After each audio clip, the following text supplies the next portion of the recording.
자, 하나님의 나라를 구하라. 우리 그리스도인으로 살아가면서 가장 정말 중요한 주제는 바로 하나님의 나라, 우리가 하나님의 나라를 구하는 삶입니다. 그래서 우리가 지난주에 이어서 한 번 더 다음 주까지 3번에 걸쳐서 우리가 살펴봐야 될 것 같아요. 너무 이 짧은 시간에 다 설명한다는 것이 불가능하기 때문에. 그래서 오늘은 특별히 이제 지난주에는 하나님의 나라에 대한 이 개요를 우리가 살펴보고, 그런데 우리가 하나님 나라를 구하는 것에 있어서 가장 큰 장애물이 뭐라고 그랬습니까? 하나님 나라를 구하도록 우리가 살아가야 되는데 그걸 방해하는 요소가 뭡니까? 예, 염려, 그렇죠. 염려 때문에 하나님 나라를 구해야 되는데 염려 때문에 못 가는 거잖아요. 근데 오히려 우리는 하나님 나라를 구하면서 그의 나라와 그의 의를 구하면 우리가 염려하는 뭐 먹는 거, 입는 거, 마시는 거, 이 모든 것들을 다 더하신다라고 하니까 우리가 이 먹는 것, 입는 것, 마시는 것 때문에 염려하면서 살 거냐, 아니면 그의 나라와 그의 의를 구하면서 살 거냐. 간단한 것 같으면서도 이거를 우리가 어떻게 관점을 갖고 어느 거를 우선시하느냐에 따라서 우리의 삶은 완전히 달라지는 것입니다. 너무너무 중요한 거예요. 자, 그렇다면 우리가 이 하나님 나라의 이 여러 비유들을 통해서 많은 비유가 나오는데요. 오늘 그 하나님 나라에 대한 비유들을 사실은 하나하나 한 주 설교할 내용인 거예요, 사실은. 그렇죠? 그거를 오늘 몰아서 다 함께 나눠보면서 우리가 하나님 나라의 여러 비유들을 통해서 그렇다면 우리는 어떻게 하나님 나라를 구하면서 살 것인가, 그런 사례들을 통해서 함께 살펴보고자 합니다. 그래서 하나님 나라의 비유가 많이 나옵니다, 성경에는요. 그렇죠? 그 비유들은 목적이 있습니다. 그렇죠? 비유를 예수님께서 특별히 그 여러 비유들을 드셨어요. 근데 하나님 나라 다른 것들도 많이 있지만 하나님 나라만큼은 아주 유독 뭐를 많이 사용하셨습니까? 비유를 많이 사용하신 거예요. 다른 것들은 뭐 그냥 설명하고 말씀하시기도 했는데 하나님 나라에 관련돼서 설교하시고 말씀하실 때는 유독 비유를 들어서 말씀하신다는 거예요. 자, 비유라는 것은 목적이 있습니다. 첫 번째는 비유는 진리를 구체적으로 표현하는 이로운 점이 있다는 것입니다. 진리를 설명을 할 때 비유를 들어서 설명하면 훨씬 더 구체적으로 알아들을 수 있도록 표현할 수 있다라는 장점이 있으니까 예수님께서 비유를 드신 거예요. 그래서 우리가 뭐 설교에도 때로는 이제 예화를 많이 들기도 하잖아요. 근데 너무 예화가 너무 많다 보니까 이 본질에 대해서 설명을 못하고 예화만 설명하다 끝나는 거가 또 문제이긴 하지만 어찌됐든 우리가 이 비유는 진리를 구체적으로 표현하는 이로운 점이 있다는 것입니다. 그리고 비유는 진리를 전달하되 편견을 제거할 수 있다는 것입니다. 우리가 편견을 잘못 말씀을 들으면 오해하고 왜곡되어서 편견을 갖고 들을 수 있는 내용을 비유를 들어서 설명하면 진리가 원래 전달하고자 했던 대로 전달될 수 있는 장점이 있다는 거예요. 그러니까 비유가 필요한 것이죠. 자, 그런데 또 이 비유는 들을 게 있는 사람들을 또 위한 거예요. 또 특이하게 오히려 비유는 진리를 감추는 데 사용되기도 한다는 것입니다. 그래서 예수님은 비유를 사용하여서 들을 게 있는 자에게는 진리를 더 분명히 밝혀 드러내 주신다는 거예요. 자, 그러나 그리스도와 함께하지 않는 자들은 여전히 그 비유를 들어도 알지 못해요. 그래서 오히려 무지한 상태에 여전히 놓이게 됩니다. 그래서 비유는 마음이 강팍한 자에게는 진리를 오히려 또 감추는 역할을 합니다. 굉장히 역설적이죠, 사실은. 그러니까 저와 여러분들이 이 비유를 듣고 그 의미를 깨닫고 알아들을 수 있다라면 진짜 기뻐해야 되는 거예요. 이거를 아는 사람들은. 이 비유의 의미를 깨달을 때마다 여러분들이 정말 기뻐해야 돼요. 이 비유를 감추어지지 않고 저에게 알려주시고 제가 깨닫게 하시다니, 그래서 하나님 나라의 가치를 알게 하시다니 너무 감사합니다. 기쁜 마음으로 받아들여야 되는 거예요. 네 번째, 비유는 단순히 그냥 설교적이거나 교훈적인 측면을 알려주는 데 끝나는 것이 아니라 예수님께서는 태초부터 창조 속에 감추어진 진리, 태초부터 창조 속에 감추어진 진리를 드러내고자 하는 굉장히 신학적인 의미가 담겨져 있는 것이 이 비유라는 것입니다. 그래서 우리가 정말 그리스도인으로 저와 여러분들이 살아가면서 이 비유를 정말 더 깊이 있게 깨달으면 깨달을수록 저와 여러분들이 정말 하나님의 깊은 경륜과 하나님의 놀라운 섭리를 내가 깨닫게 됐구나 감사하고 기뻐해야 된다라는 것입니다. 그래서 예수님은 이 비유를 통해서 하나님 나라에 대한 잘못된 관념, 잘못된 왜곡, 잘못된 오해로부터 그 나라의 올바른 성격을 분명히 가르쳐 주시려고 하셨다라는 것입니다. 그래서 이 비유들은 굉장히 그리스도 중심적입니다. 여러분 우리가 신앙생활하면서 아니면 우리가 성경 공부를 하든지 아니면 신학적인 사고를 하든지 가장 중요한 것은 그리스도 중심적인 생각입니다. 그리스도 중심적인. 우리가 그리스도 중심, 교회를 다니면서 예수님의 제자라고 말하는데도 그리스도 중심적인 사고를 하지 못하고 그리스도 중심적인 삶을 살지 못하는 것입니다. 그런데 이 비유들은 굉장히 그리스도 중심적이라는 것입니다. 자, 그래서 이 비유들은 우리에게 참 놀라운 비밀과 계시를 알려줌으로 인해서 우리가 이 비유들을 듣고 이 말씀을 우리가 묵상할 때 내 자신이 예수님께서 우리에게 갖고 오신 천국이거든. 하나님 나라는 이미 임한 거잖아요. 아직 도래하지 않았지만 이미 임한 거잖아요. 그렇죠? 현재적으로도 하나님의 통치를 우리가 받고 살아갈 수 있잖아요. 그렇죠? 그래서 이 비유들을 통해서 예수님께서 갖고 오신 그 천국과 관련해서 내가 지금 신앙적인 위치가 어디에 있는가 이거를 점검해 볼 수 있는 아주 중요한 것입니다. 그래서 오늘 11가지 비유, 하나님 나라와 관련된 11가지 비유를 진짜 이 한 설교에서 다 요약해서 설명한다는 것은 쉽지 않지만 오늘 한번 11가지를 요약해서 나는 과연 그렇다면 이 하나님 나라에 대해서 말씀하시는 이 가치에 대해서 내가 들으면서 나는 어떤 것을 추구하고 있는지 내 자신의 정말 신앙의 위치가 어디에 놓여 있는지 내 위치가 어딘지를 분명히 점검해 볼 수 있는 시간이 되어서 다시 한번 하나님 나라를 구하면서 다시 한번 그 도전 가운데 부르심 가운데 순종할 수 있기를 주님의 이름으로 축복합니다. 자, 그렇다면 하나님 나라의 비유들을 통해서 하나님 나라를 구하는 삶 어떻게 살아가야 할까라는 것입니다. 여러분들 주보가 내용이 굉장히 많습니다. 그렇죠? 첫 번째는 뭐냐면 첫 번째는 하나님의 말씀을 받는데 방해되는 요소들을 제거하고 말씀을 듣고 받아서 인내하여서 열매를 풍성하게 맺어야 합니다. 자, 하나님 나라 비유 첫 번째 비유를 통해서 우리가 배워야 되는 교훈은 뭐냐면 열매를 맺어야 된다는 것입니다. 내 삶 가운데서 열매를 맺고 있다라면 하나님 나라를 구하는 삶이 되는 거예요. 근데 내가 하나님 나라를 구한다라고 하는데 내 삶에 열매가 하나도 없어요. 그거는 말이 안 되는 거예요. 그렇죠? 우리가 그러니까 이 비유가 그래서 참 어려우면서도 감추어진 것이면서도 또 깨달으면 너무 또 쉬운 거예요. 너무 또 깊은 의미가 있는 것입니다. 자, 그래서 하나님은 주님을 따르는 모든 주님의 제자들이 열매를 맺기를 원하십니다. 그렇죠?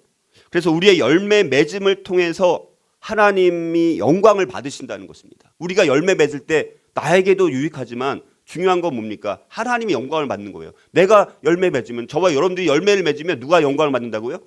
하나님이 영광을 받는 거예요. 저희는 먹든지 마시든지 무엇을 하든지 다 무엇을 위해서 하라고요? 하나님 영광을 위해 하라고 말씀하시잖아요. 그렇죠? 우리가 열매를 맺어야지만 하나님께 영광이 되는 것입니다. 요한복음 15장 8절에 너희가 열매를 많이 맺으면 내 아버지께서 영광을 받으실 것이요 너희는 내 제자가 되리라 이렇게 말씀합니다.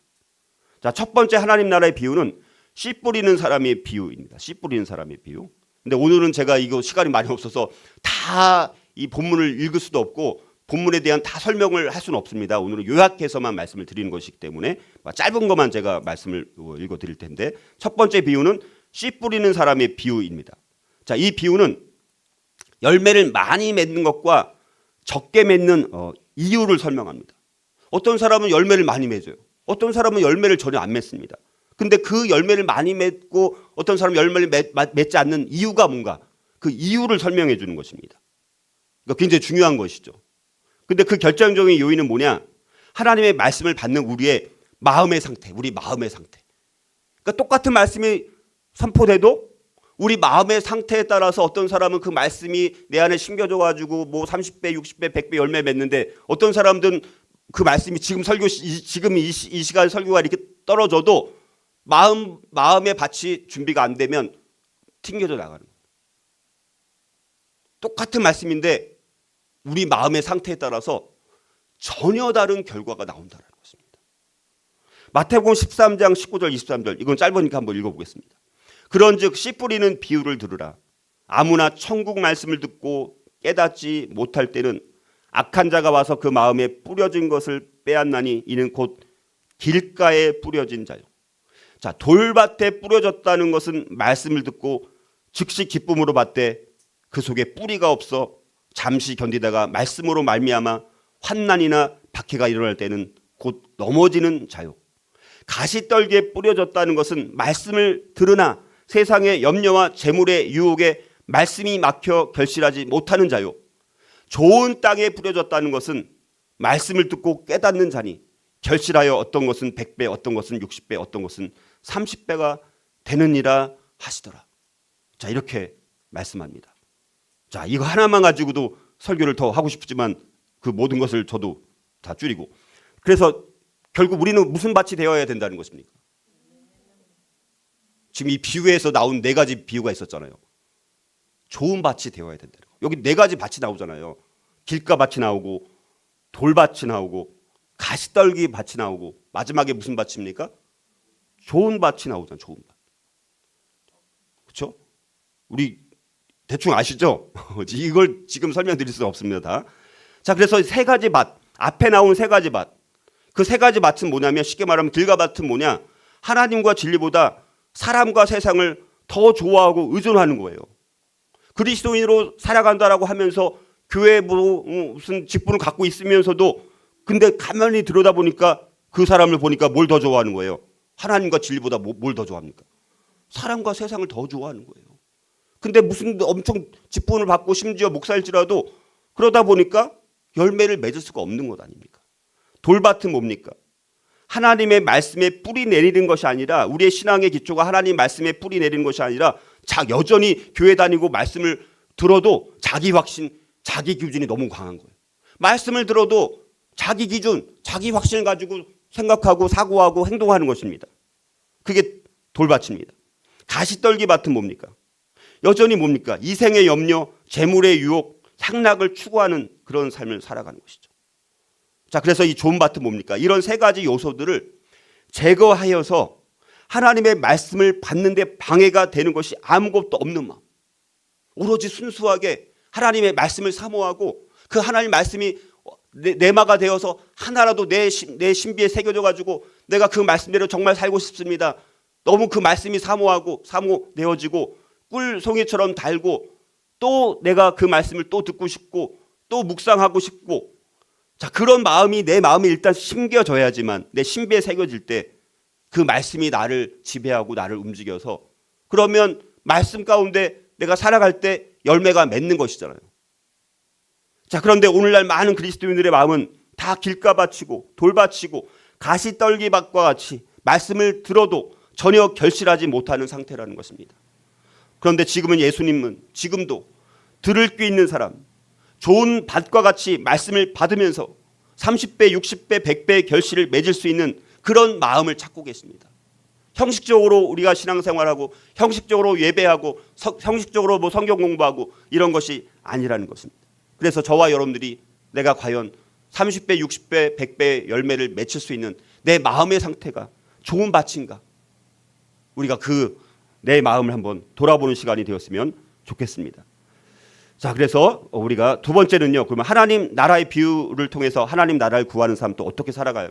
둘째는요, 원수들의 침노에도 불구하고 주님 안에서 열정을 가지고 우리의 삶 속에서 주님의 일을 증거해야 합니다.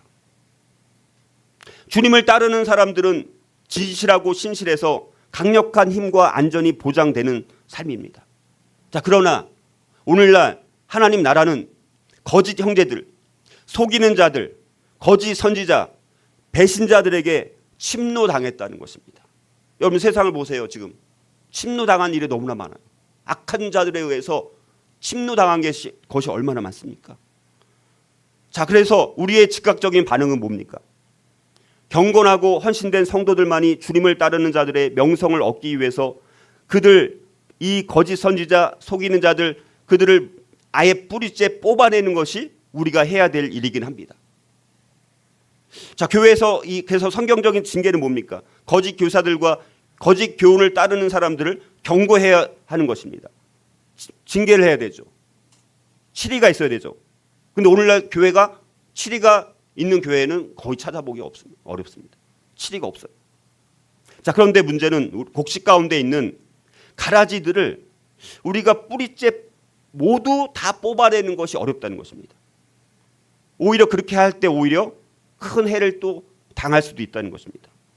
그래서 하나님의 방법은 뭐냐? 물론 뿌리째 뽑아내는 치리를 통해서도 할 수 있지만 우리가 주님 안에서 여전히 열정을 갖고 우리의 삶 속에서 그분의 일을 증거하는 삶을 살아가는 것입니다. 그러면 정말 그렇게 진실하게, 너무 교회 안에 가짜가 많다 보니까 진짜를 찾아보기 힘들다 보니까, 근데 누군가 진짜 그리스도를 정말 찾은 거예요. 와, 저 사람은 진짜네, 진짜구나. 그러면 거짓 성도들도 뭐의 가책을 받습니까? 양심의 가책을 느끼게 되는 거예요. 자, 그런 강력한 방법이 있다는 것입니다. 그러니까 복음은 항상 역설적이라고 그런 거예요. 우리의 상식과 우리의 이성과는 다른 방식으로 복음은 항상 말씀이 되어진다는 것입니다. 자, 그래서 이 교훈과 관련된 비유는 뭐냐? 곡식과 가라지 비유입니다. 곡식과 가라지 비유. 마태복음 13장 24절에서 30절에 나와 있는 곡식과 가라지의 비유입니다. 자, 이 비유는 제가 자세히 설명드리지 않고, 근데 이 비유는 하나님 나라일 것으로 기대되는 이 세상 가운데 왜 그러면 그토록 끊임없이 악이 존속하고 있는가라는 그 문제와 씨름하는 내용입니다. 세상은 원래는 다 누구에 속한 거예요? 왕 대신 하나님께 속한 것이고, 그런데 그것이 다 무너지고, 그래서 예수님께서 천국 운동을 펼치신 것 아닙니까? 예수님께서 오셔서 진짜 천국 운동을 펼치신 것 아닙니까? 그래서 우리가 천국 운동을 펼치는 자들로서 그 주님의 통치, 하나님의 통치를 회복하는 일들 가운데 우리가 쓰임 받는 것 아닙니까? 그래서 우리는 천국의 침노를, 오히려 천국이 침투에 들어온 것이죠.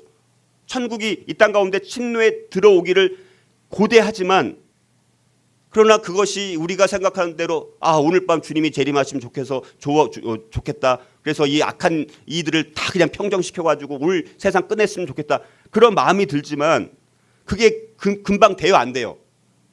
언젠지 몰라요, 우리는. 그래서 사회가 왜 이렇게 변하지 않습니까?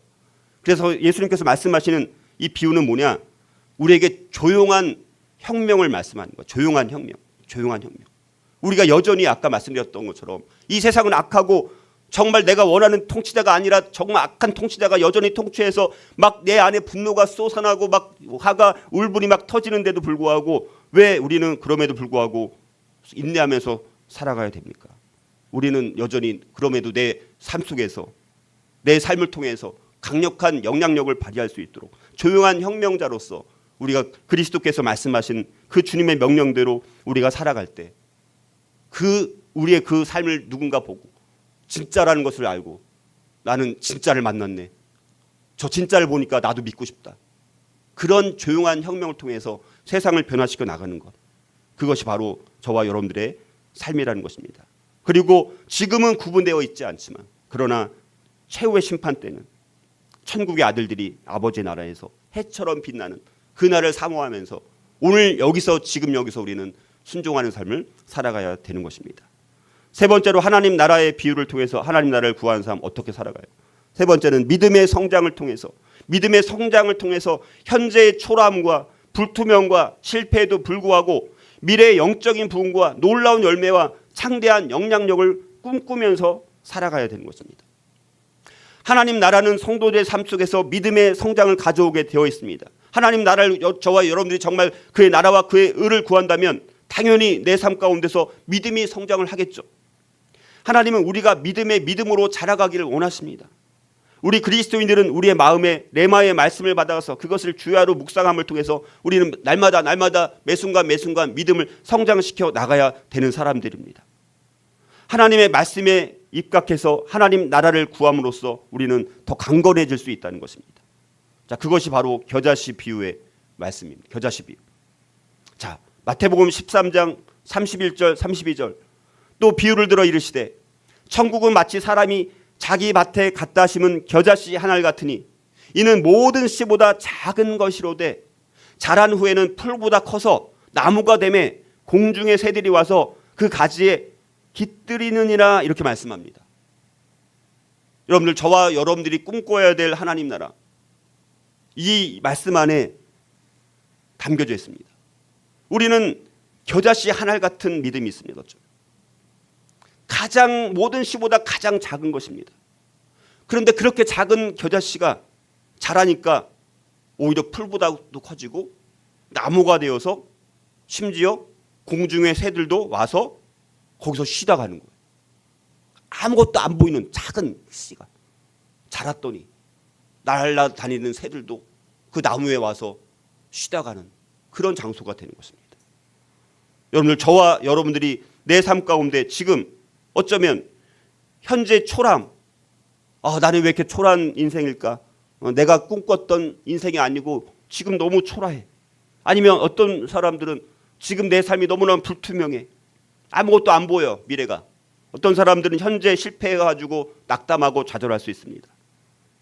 자, 그러나 우리에게 정말 믿음이 있다라면 그 믿음을 통해서 우리의 초라함과 불투명과 또 실패에도 불구하고, 그러나 우리의 미래는 어떻습니까? 겨자씨가 자라서 큰 나무가 되어서 새들이 쉬는 공간이 되는 것처럼 우리도 미래의 영적인 부흥을 꿈꾸고 미래의 놀라운 열매를 꿈꾸고 미래의 창대한 영향력을 꿈꾸면서 살아가는 사람들이 진짜 그리스도인이라는 것입니다. 우리의 마음속에 뿌리내린 하나님의 말씀은 하나님 나라를 위해서 위대한 일을 할 수 있는 잠재적인 엄청난 믿음을 갖고 있습니다. 그래서 마태복음 17장 20절, 만일 너희에게 믿음이 겨자씨 한 알만큼만 있어도, 우리 믿음이 겨자씨 한 알만큼만 있어도 이 산을 명하여 여기서 저기로 옮겨지라 하면 옮겨질 것이요 또 너희가 못할 것이 없으리라 이렇게 말씀합니다. 근데 우리에게는 이 겨자씨 한 알만큼의 믿음도 없다는 것입니다. 그러나 이 겨자씨 한 알만큼의 믿음만 있다라면 그것은 자라서 정말 큰 관목이 되어서 새들조차 쉬었다 갈 수 있는 정말 그런 나무가 저와 여러분들이 될 수 있기를 주님의 이름으로 축복합니다. 하나님 나라의 비유를 통해서 하나님 나라를 구한 사람 또 어떻게 살아갈까요? 네 번째는요, 그리스도의 생명과 복음을 가지고 온 세상으로 침투해 들어가서 영향력을 확장해 나가고 세상을 변화시켜 나가야 됩니다. 만약 우리가 그리스도의 생명을 갖고 있다면, 저와 여러분들이 정말 거듭나서 정말 중생을 해서 그리스도의 그 생명이 내 안에 있다면 우리의 삶을 통해서 주변 사람들에게 반드시 긍정적인 영향을 미치게 되어 있습니다. 자, 누룩의 비유에 나오는 이 빵 속에 넣는 누룩의 효과를 통해서 이것이 설명되어질 수 있습니다. 누룩은 활동적인 성분이 있어가지고 빵을 구울 때 이걸 넣으면 덩어리 전체에 퍼져서 빵을 부풀게 하는 역할을 합니다. 근데 누룩이 없으면 빵이 제대로 빵이 안 되는 것이죠. 마태복음 13장 33절 또 비유로 말씀하시되 천국은 마치 여자가 가루 서말 속에 갖다 넣어 전부 부풀게 한 누룩과 같으니라 이렇게 말씀합니다. 복음은 세상을 크게 변화시켜서 계속 퍼져가는 능력이 있습니다. 하나님 나라는 빵을 굽는 과정과도 같다는 거예요. 아주 적은 분량에 발효된 그 누룩만으로도 전체를 변화시킬 수 있다는 것입니다. 인간의 눈에는 보이지 않지만 누룩은 전체 가루 반죽 덩어리 속에 스며들어 있다가 그 외형과 성질이 크게 변화되도록 만든다는 것입니다. 그런데 처음에는 아무 일도 일어나지 않는 것처럼 보여요. 그러나 시간이 지나면 지날수록 조금씩 그 가루 반죽은 부풀어 오른다는 것입니다. 하나님 나라도 이와 같은 거예요.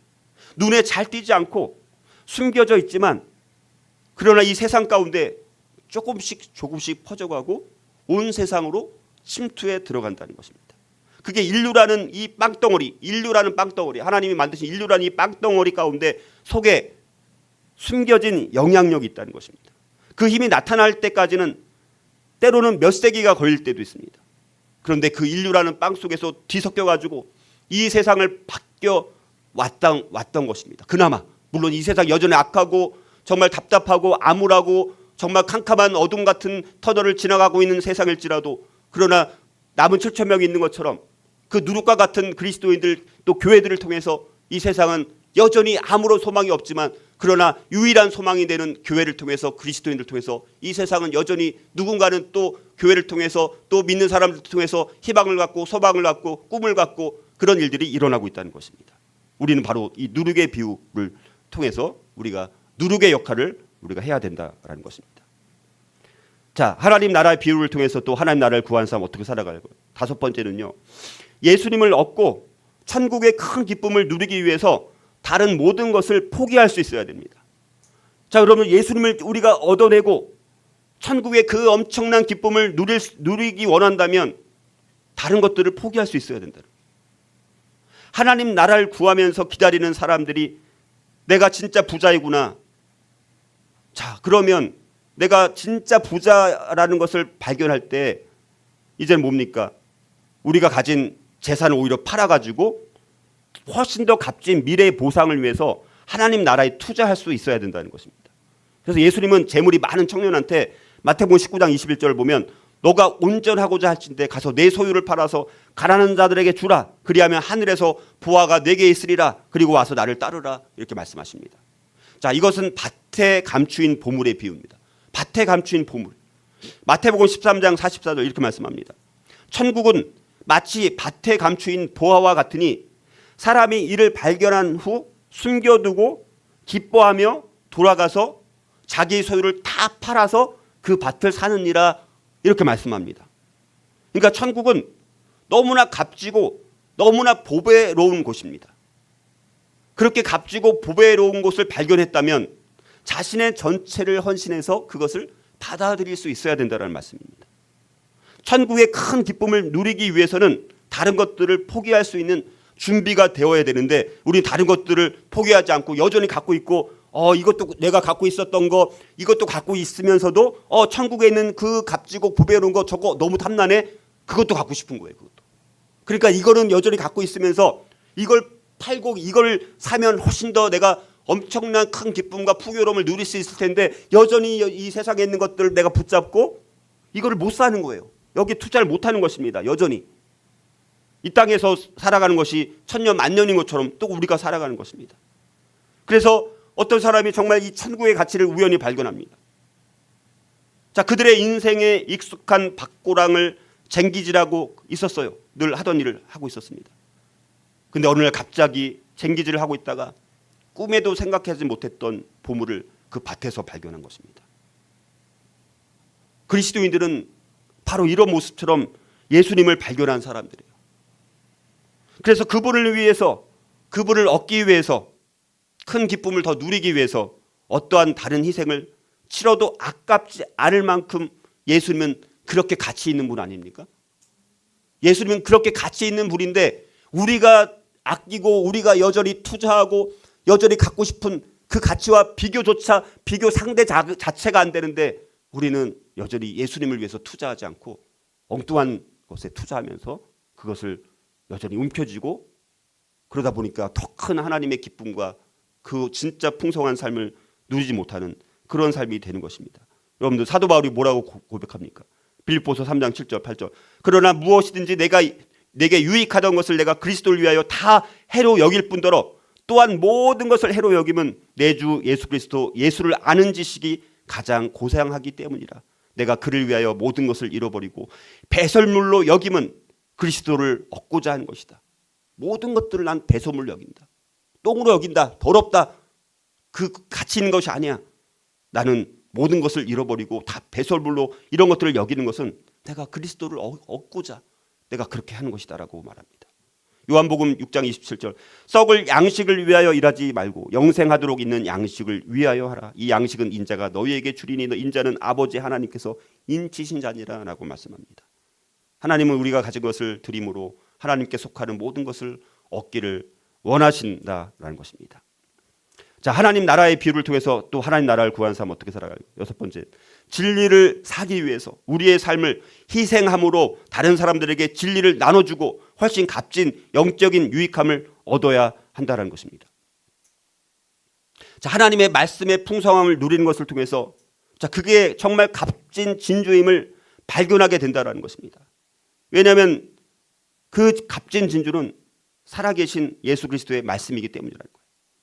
잠언 23장 23절에 보면 진리를 사되 팔지는 말며, 진리를 사라는 거예요. 근데 팔지는 말며 지혜와 훈계와 명철도 그리할지니라. 여러분, 우리는 뭐를 사야 됩니까? 집을 사야 돼요? 아파트를 사야 돼요? 엄청난 비싼 자동차를 사야 됩니까? 진리를 사는 사람들, 진리를 사는 사람들입니다. 근데 진리를 사기 위해서 우리의 삶을 희생해야 돼, 반드시. 근데 역설적으로 내가 갖고 싶은 거 하고 싶은 거 다 하면서 진리를 살 수 없습니다. 진리를 살려면 우리의 삶을 희생해야 되고, 그렇게 되면 다른 사람들에게 오히려 진리를 나눠주게 되고 세상의 다른 어떤 희생보다 훨씬 값진 영적인 오히려 유익함을 얻게 된다는 거예요. 이게 값진 진주의 비유입니다. 값진 진주의 비유. 마태복음 13장 45절 46절. 또 천국은 마치 좋은 진주를 구하는 장사와 같으니 극히 값진 진주 하나를 발견하매 가서 자기의 소유를 다 팔아 그 진주를 사느니라. 이렇게 말씀합니다. 천국은 뭡니까? 하나님 나라는 너무너무 소중하고 너무너무 귀한 곳이기 때문에 자신의 전체를 헌신해서 그거를 받아들이는 것입니다. 천국의 큰 기쁨을 누리기 위해서는 다른 것들을 포기할 준비가 되어 있어야 된다는 거. 앞에 있는 비유와 비슷하긴 합니다. 자, 그래서 극히 값진 진주, 어떤 아주 부유한 장사하는 사람에 의해서 이게 발견된 거예요. 자, 이 장사꾼은 그 값진 그 진주를 오랫동안 인내하면서 찾고 또 찾았어요. 그리고 어느 날 드디어 정말 그 극히 값진 진주를 발견하게 된 거예요. 그 사람은 진주 애호가입니다. 딱 보면 이게 얼마큼 가치가 있는 걸 딱 보면 아는 거예요. 우리 금도 금이 뭐지? 금에 대해서 분별하는 그런 거 있잖아요, 그렇죠? 그런 직업이 있잖아요. 보석, 다이아몬드, 뭐 간별사 뭐 이런 게 있잖아요. 예를 들어서 이 사람은 마치 진주 간별사 같은 거. 딱 보면 아는 거예요, 이 가치를. 직업적인 진주 간별사입니다. 근데 그 극히 값진 진주를 봤을 때 놀란 거.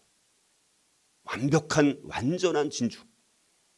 자기가 전혀 본 바도 없고 들은 바도 없고 사본 적도 없고, 근데 딱 보니까 이거는 너무너무 가치가 있는 진주라는 것을 발견했습니다. 그 전에 전혀 발견한 적이 없는, 본 적도 없는. 천국이 바로 그런 거죠. 우리 왕 대신 예수님이 바로 그런 분입니다.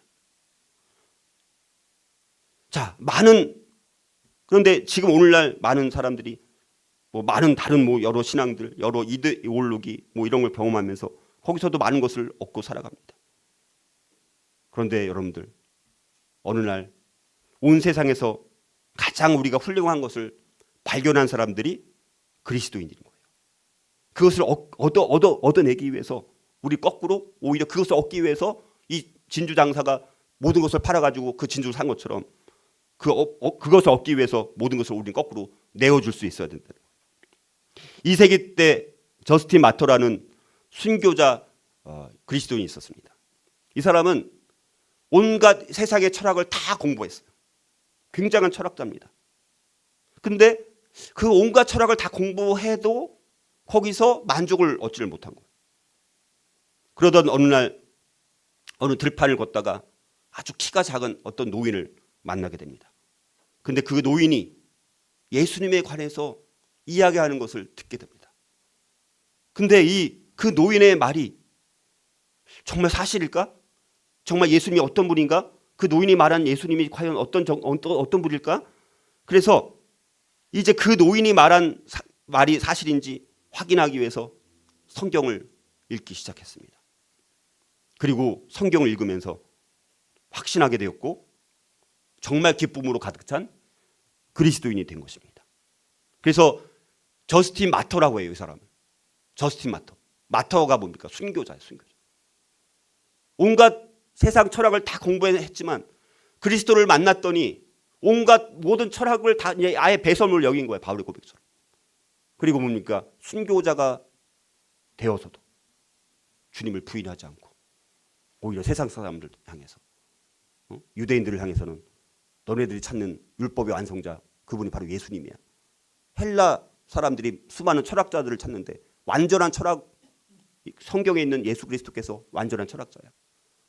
뭐 이렇게 해서 사람들에게 오히려 진리를 변증하고 논증해 주었던, 뭐를 찾았기 때문에? 극히 값진 진주를 찾으니까 그렇게 할 수가 있었다는 것입니다. 천국은 바로 그런 것이라는 것. 또 하나님 나라의 비유를 통해서 하나님 나라를 구한 사람도 어떻게 살아요? 일곱째, 하나님에 의한 마지막 심판과 분리가 있는 그날까지 하나님의 진리를 진실하게 구하고 인내하며 빛 가운데 거해야 한다라는 것입니다. 자, 우리의 삶이 빛 가운데 거하면 거할수록 많은 사람들은 우리에게 매료가 됩니다. 저 사람들 보니까 빛 가운데, 우리가 정말 빛 가운데 살아갑니다. 그럼 많은 사람들이 참 멋지다, 참 대단하네, 참 훌륭하다, 우리에게 매료되는 것이죠. 어떤 사람들은 하나님의 진리에 진실하게 열려있는 반면에, 근데 어떤 이들은 그릇된 동기들을 가지고 있다는 것이죠. 우리의 임무는 하나님의 진리를 진실하게 구하는 자들과 그렇지 않은 자들을 구별하여서 마지막에 평가를 하는데, 그거는 최종적인 것은 근데 주님께서 그거를 평가를 하십니다. 자, 그물의 비유에 이게 나와 있습니다. 마태복음 13장 47절 50절. 이거 한번 읽어볼까요? 또 천국은 마치 바다에 치고 각종 물고기를 모는 그물과 같으니 그물에 가득함에 물가로 끌어내고 앉아서 좋은 것은 그릇에 담고 못된 것은 내버리느니라. 세상 끝에도 이러하리라. 천사들이 와서 의인 중에서 악인을 갈라내어 풀무불에 던져 넣으리니 거기서 울며 이를 갈리라. 이렇게 말씀합니다. 이 비유는 뭡니까? 마지막 날까지 우리에게 인내해야 될 것을 말씀합니다. 자, 그래서 나중에 그때 누군가, 이 비유는 그래서 심판과 분리에 관한 비유입니다. 심판과 분리가 있다는 것입니다. 마지막 때 어디에 서 있게 될 거냐? 심판과 분리가 있게 된다는 거예요. 그때가 되면, 마지막 때가 되면, 점점 되면 천국의 그물이 바닷가에 던져진다는 거예요. 그런데 그 분류 작업은 그때 최종적인 순간 누가 하는 거예요? 하나님이 하신다는 거예요. 분류 작업은 하나님이 하시는 거예요. 지금 사람들이 하는 일이 아니라는 것입니다. 복음은 고기를 잡으려는 그물처럼 세상에 던져지지만 나중에는 의로운 자만이 결국은 선택된다는 거예요. 하나님은 예수님을 믿는 사람과 믿지 않는 사람을 나중에 언젠가는 반드시 구별하십니다. 그러니까 우리가 분류 작업을 하는 건 아니니까 우리는 어떻게 해야 돼요? 일단 그물에 다 넣는 건 해야 돼요. 그래서 다른 사람들도 우리와 함께 하늘나라에서 만날 수 있도록 하나님의 사랑을 전하고 복음을 전해서 일단 그물 안에 들어오게는 해야 되는 거예요. 그러나 그 나머지는 우리가 책임지는 건 아니니까. 그러나 데리고 오는 건 우리가 해야 되는 거예요. 자, 그다음에 이제 8번째, 공로나 양이나 보상이 아니라 은혜와 형편과 처지 그리고 감사로 계산하는 방식대로 살아가야 된다는 것입니다. 우리가 계산하는 방식은, 주님의 계산 방식은 우리의 계산 방식과 다릅니다. 그리스도인의 가장 큰 기쁨 중에 하나는 우리의 선행이 아니라 예수님께서 우리를 위해서 십자가에 죽으신 그 공로로 우리가 천국에 갈 수 있게 되었다는 사실이잖아요. 하늘에 상급이 있지만 그런데 그것은 우리의 또 노력이 아니라 하나님의 은혜라는 것입니다. 자, 그래서 포도원 일꾼의 비유가 바로 그 비유죠. 마태복음 20장 1절에서 15절에 나오는 그 포도원 일꾼의 비유가 바로 그것입니다. 자, 거기서 말씀하는 비유는 뭡니까? 결국은 우리가 공로로, 어떤 사람은 6시에 일하러 나왔고 어떤 사람은 맨 마지막 6시까지 일하는 건데 5시에 들어왔어. 그랬더니 새벽 6시에 일하러 나온 사람이 3시에 나온 사람이 10만 원을 받아가는 것을 보고 자기 6시에 나왔으니까 얼마 받을 것을 기대했을까요? 오후 3시에 나온 사람이 10만 원 받아가는 거예요. 한두 시간 일했는데 10만 원 받아가. 그럼 6시에 나온 사람이 자기 얼마 받을 거 기대했을까요? 한 100만 원, 아니요, 100만 원까지는 아니겠지. 한 50만 원 받길 기대했더니 자기도 얼마 주는 거예요? 10만 원을 주는 거예요. 10만 원. 하나님의 계산 방식은 우리가 달라요. 우리는 공로, 우리는 양, 우리는 보상, 그걸 바라고 하지만 하나님이 계산하는 방식은 뭡니까? 은혜에 따라 계산하고요. 오히려 3시, 4시에 들어온 사람이 일은 적게 했지만 6시에 온 그 사람은 너는 아침부터 일했으니까 처음부터 마음 편하게 오늘 하루 종일 일하면 내가 10만 원을 받겠구나 하고 그렇게 마음 편하게 하루 종일 일을 했을 텐데 3시에 들어온 사람은 3시까지 오늘 일 못하면 내가 집에 가면 애들 먹여 살려야 되는데 오늘 내 아내와 이 아이들이 밥도 못 먹겠네.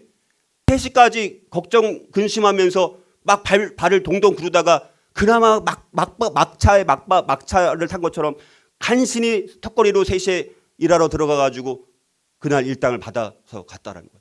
그 일하기 전까지 그 고통의 시간, 하나님이 보실 때는 계산 방식이 다른 거예요. 우리는 그냥 6시간 일한 사람, 10시간 일한 사람, 20시간 일한 사람, 그 양만 가지고 평가를 하는데 주님의 평가 방식은 그런 게 아니라는 거예요. 자, 그래서 우리가 이 하나님 나라 가치는 그래서 우리가 너무너무 우리가 생각과 다르다는 거예요. 9번째, 하나님 나라의 영적, 구속적 축복의 사역은 예수님을 영접함으로 시작되어서 열매를 맺음으로 나타나야 하며 교회를 통해서 구현되어야 한다는 것입니다. 우리가 열매 맺기를 원하시는 하나님의 일관된 소망은 이 포도원 비유, 악한 포도원 소작인 이 비유에 잘 나타나 있다는 거예요. 하나님의 열매를 많이 맺게 하려고 이스라엘을 세우셨어요. 하지만 그들은 하나님의 아들을 거절했기 때문에 하나님은 다른 이들에게 그 포도원을 넘겨버렸습니다. 만약 우리가 열매 맺기 위해서 부단히 노력하지 않는다면 이스라엘 백성들처럼 하나님 아버지의 신뢰를 저버리게 된다는 것입니다. 이 악한 포도원 소작인 비유에 마태복음 21장 33절에서 41절에 나오는 비유입니다. 자, 그래서 우리는 하나님 나라의 축복에 구현을 하려면 일단 그 사람은 예수님을 영접하는 걸로부터 시작되어야 되죠. 하나님의 자녀가 되지 않는 이상 출발점이 없는 거니까. 그리고 그 하나님 나라의 축복에 구현을 하려면 열매를 맺어야 되고 오늘날 그 구현은 뭐를 통해서 실현이 되어야 됩니까? 교회 공동체를 위해서 실현되어야 되는 것입니다. 10번째로 천국 잔치에 초청받았을 때 지체 없이 응하고 예수 그리스도의 십자가 공로를 힘입어서 의롭게 되어서 하나님 나라의 일에 열심을 내어야 한다라는 것입니다. 하나님은 이스라엘 백성을 위해서 구원을 예비하셨습니다. 그러나 그분은 아무도 멸망하지 않고 또 다 회개하기에 이르기를 원하시기 때문에 또 모든 사람을 구원으로 초대를 하십니다. 우리가 하나님 나라에 나아가려면 넓은 길과 좁은 길로 가가지고 때로는 우리가 넓은 길을 가는 게 넓은 길로 가고 싶어가 아니라 넓은 길로 가는 사람이 너무나 많으니까 넓은 길로 가서 또 때로는 좁은 길로 가서 가능한 많은 사람들을 어디에 데려가야 되는 거예요? 잔치 자리에 데려가야 되는 거예요. 우리가 잔치에 데리고 온 사람들은 자신들의 업적이 아니라 그리스도의 의의 옷을 입음으로 자격을 갖추는 것 아닙니까? 혼인잔치 초청, 혼인잔치의 비유, 마태복음 22장 2절에서 14절에 나와 있는 혼인잔치 비유. 하나님의 구원의 초청은 처음에는 호소처럼 계속됩니다. 그러나 끝끝내 거절하는 사람, 준비하지 않은 사람들, 그리스도의 의의 옷을 입지 않은 사람들은 뭐가 있게 된다는 거예요? 결국에는 심판이 있게 될 것을 경고하는 말씀입니다. 그러니까 우리가 예복을 준비해야 되는 거예요. 언제든지. 자, 그래서 하나님께서 천국 잔치에 참석하도록 우리는 초청받았을 때 응한 사람들이잖아요. 다른 사람들도 그렇게 하도록. 그런데 우리가 초청을 받았음에도 불구하고 세상 일에 여전히 부지런하면서도 하나님 나라의 일에는 열심을 내지 않는 자가 된다면 이거는 말이 안 되는 거잖아요. 예수님에 대한 믿음을 우리가 결국 소유하지 못한 사람들은 그리스도의 의의 옷을 입지 못한 사람들은 어쨌든 하나님 나라에 들어갈 수 없다라는 분명한 사실을 우리가 알아야 된다는 것입니다. 마지막 11번째, 우리가 받은 달란트를 하나님 나라를 위해서 맡은 바 직분대로 열심을 다해 사용하여서 배가시켜야 되는 것입니다. 하나님은 우리 각자에게 달란트를 주셨습니다. 하나님은 우리가 받은 달란트를 하나님 나라를 위해서 사용해서 그거를 배가시키기를 원합니다.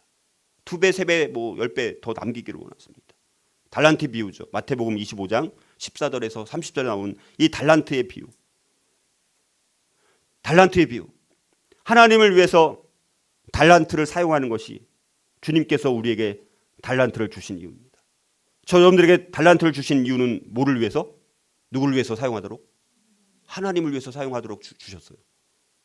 재능을 주셨습니다. 때는 은사도 주셨고, 어떤 건강도 주셨고, 어떤 달란트도 주셨고, 어떤 기술도 있고, 그분만이 갖고 있는 기술이 있는데, 그거를 좀 교회를 위해서 사용하면 굉장히 참 여러 사람들이 혜택을 받을 것 같은데 여전히 꽁꽁 자기만 갖고 있는 거예요. 그런데 그 달란트는 나를 위해서 사용하는 게 아니라 하나님을 위해서 사용하도록 주신 거예요. 주신 이유 자체가. 근데 우리가 그 달란트를 사용하지 않고 꼭꼭 숨겨두면 거기 뭐라고 말씀합니까? 없는 자는, 그래서 그거를 그냥 꼭꼭 숨겨놨다가 그렇게 없는 자는 있는 것까지 다 빼앗기리라. 있는 것까지도 빼앗긴다는 거예요. 그렇게 달란트를 사용하지 않으면. 만일 우리가 그것을 또 달란트를 사용하면, 그런데 우리는 달란트를 사용하면 내가 손해보는 것 같지만 손해보는 것이 아니라 오히려 더 큰 기회가 주어진다는 거예요. 그리고 주님의 영광을 함께 또 나누게 된다라는 것입니다. 자, 하나님은 우리 맡은 바, 그래서 직분대로, 달란트대로 열심을 다한 정도에 대해서 나중에 또 상급과 심판을 행하신다. 우리가 이 땅 가운데 받은 달란트를 가지고 내가 열심히, 내가 5달란트를 받았는데 10달란트로 만들었어요. 어떤 사람들은 한 달란트밖에 없지만 또 2달란트를 남겼습니다. 그거는 양은 중요한 게 아닙니다. 얼마큼 내가 열심히 내 직분대로 받은 달란트를 주님을 위해서 사용했느냐, 그걸 보시고 우리가 정말 주님으로부터 이 착하고 충성된 종아라고 칭찬을 받는 자가 되느냐. 아, 너 이렇게 많이 내가 달란트 줬는데 물론 구원은 받았지만 천국에 갔지만 칭찬을 덜 받고, 아, 참 아쉽다. 그런 말 들었을 때 얼마나, 여러분, 주님 앞에서 칭찬받는 거랑 주님 앞에서 이렇게 약간 낙심한 채로 반응하는 거 봤을 때 우리가 그때는요, 이미 지난 거니까 얼마나 아쉬울까요? 아, 이럴 줄 알았으면 내가 세상에서 조금 더 내 달란트를 갖고 더 열심히 좀 충성스럽게 했으면 주님이 얼마나 활짝 웃으면서 날 맞이했을까, 그런 마음이 들지 않을까요? 자, 그래서 오늘 이 말씀들을 통해서 이 하나님 나라를 구한다는 것이 무엇인지 11가지 비유를 통해서 오늘 살펴봤는데요. 여러분들이 다시 한번 우리 결론을 맺으면서 하나님 나라를 구하기 위해서 다짐과 결심을 하나님 앞에 올려드리도록 하고, 다시 한번 새롭게 여러분들이 하나님 나라를 구하는 삶이 되었으면 좋겠습니다. 나는 하나님께 그의 의를 위해서 줄이고 목마름이 더해지도록 요청하겠습니다. 나는 매일 하나님과의 관계에 우선순위를 두겠습니다. 나는 하나님께서 이미 주신 것들로 자족하겠습니다. 나는 내 모든 염려를 주님께 맡기고 주님이 나의 모든 필요를 채워주실 것을 절대적으로 신뢰하겠습니다. 나는 그리스도를 위해서 내게 유익한 것들을 기꺼이 포기하겠습니다. 나는 영혼을 위한 삶을 이루기 위해서 나의 삶이 세워지도록 솔선하겠습니다. 나는 왕중의 왕이신 주님의 신실한 일꾼이 되겠습니다. 이 고백이 저와 여러분들이 평생 고백이 될 수 있기를 주님의 이름으로 축복합니다.